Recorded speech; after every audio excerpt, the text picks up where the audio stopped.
Sugar کے مریضوں کو جب میں یہ بتاتا ہوں کہ آپ کو خوراک کے لیے کچھ چینجنگ کرنے کا کچھ ڈائٹ پلان جو ہے وہ آپ کو پرہیز کچھ بتاؤں گا تو وہ ذرا تھوڑے پریشان ہو جاتے ہیں کہ ہمیں چیزیں چھوڑنی پڑ جائیں گی، ہمیں جو ہے وہ بہت زیادہ اسٹرکٹ قسم کی ڈائٹ ہے. لیکن میں آپ کو یہ بتاؤں کہ اتنی مزے مزے کی چیزیں آپ کھا سکتے ہیں شوگر کی بیماری کے ہوتے ہوئے، جو عام شاید آپ عام بھی امیجن نہ کر سکیں عام روٹین میں بھی، کہ یار یہ چیزیں بھی ہم کھا سکتے ہیں. ان میں کیا ہے، آپ انڈے بھی کھا سکتے ہیں، آپ گوشت بھی کھا سکتے ہیں، باربیکیو بھی کھا سکتے ہیں، سبزیاں بھی کھا سکتے ہیں، فروٹ بھی کھا سکتے ہیں. یہ ساری چیزیں اتنی چیزیں آپ جو ہے وہ کھا سکتے. دیسی گھی آپ کھا سکتے ہیں، زیتون کا تیل کھا سکتے ہیں، سرسوں کا تیل آپ کھا سکتے ہیں. مختلف چیزیں.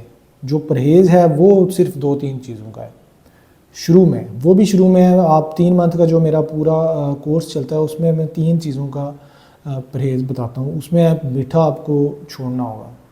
میٹھا اگر آپ نے چائے وغیرہ کو میٹھی کرتے ہیں تو سویٹنر جو جیسے سٹیویا اپنا آرگینک ایک سویٹنر ہے وہ آپ یوز کر سکتے ہیں، بجائے اس کے کہ آپ جو دوسری کینڈل وغیرہ اور اس طرح کے جو ہیں سویٹنر وہ آپ ان سے پرہیز کرنا چاہیے. وہ بھی آپ کو زیادہ جو ہے وہ آپ کے مسئلہ کرتے ہیں اندر.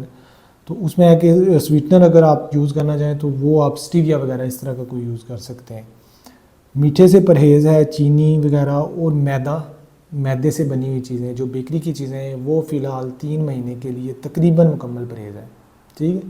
اس میں کچھ دن ہم ایسا کر کے کسی خاص طریقے سے اگر پیشنٹ کوئی لے بھی لے تو اس میں ہے کہ دوائیوں کو ایڈجسٹ کر کے تھوڑا سا اس میں ہے کہ وہ کر سکتے ہیں، کچھ کھا پی سکتے ہیں. اسی میں ہے کہ مکمل اسٹرکٹ قسم کی ڈائٹ نہیں ہے کہ آپ نے کوئی چیز بالکل 100% چھوڑ دینی ہے، نہیں، ایسے نہیں ہوگا. اس کے علاوہ آپ نے تیسری چیز جو چھوڑنی ہے، آپ نے کوکنگ آئل چھوڑنا ہے. یہ جیسے سویا بین آئل ہے، ڈالڈا، یہ صوفی، ان کے جو بھی مطلب میں کسی برانڈ کا خاص نام نہیں لے رہا، لیکن کوئی بھی جو پام آئل ہے، جو سویا بین آئل ہے، کارن آئل ہے، جو پلانٹ بیسڈ آئل ہیں، ان کو چھوڑنا ہے. ٹھیک ہے. ان کے پلانٹ بیس میں جو سب سے اچھے آئل ہیں وہ اولیو آئل ہے، زیتون کا تیل ہے، یا آپ وہ اگر افورڈ نہیں کر سکتے تو سرسوں کا تیل استعمال کر سکتے ہیں، کیونکہ ان میں اینٹی انفلیمیٹری پراپرٹیز ہوتی ہیں. یہ اینٹی انفلیمیٹری اومیگا 3 بھی ان میں کافی اچھی مقدار میں ہوتا ہے.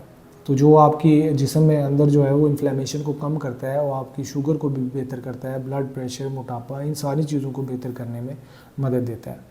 تو شوگر کے مریض بہت اچھی چیزیں، اچھے کھانے بنا کے کھا سکتے ہیں. باربیکیو آپ کھائیں، باربیکیو آپ جتنا مرضی آپ کھائیں، لیکن یہ ہے کہ ٹائمنگ ہے کہ آپ نے کس ٹائم پہ کھانا ہے، کس ٹائم پہ نہیں. وہ چیزیں جب آپ 1 to 1 ہر پیشنٹ کا جو ہے وہ ڈیفرنٹ ڈائٹ پلان اس کے لحاظ سے بنتا ہے.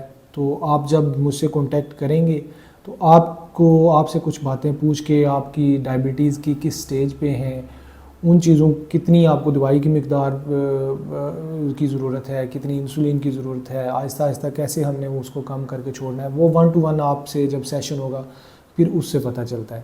تو 3 مہینے کے اندر انشاءاللہ آپ کی شوگر جو ہے وہ بالکل انشاءاللہ دوائیوں کے بغیر کنٹرول ہوگی.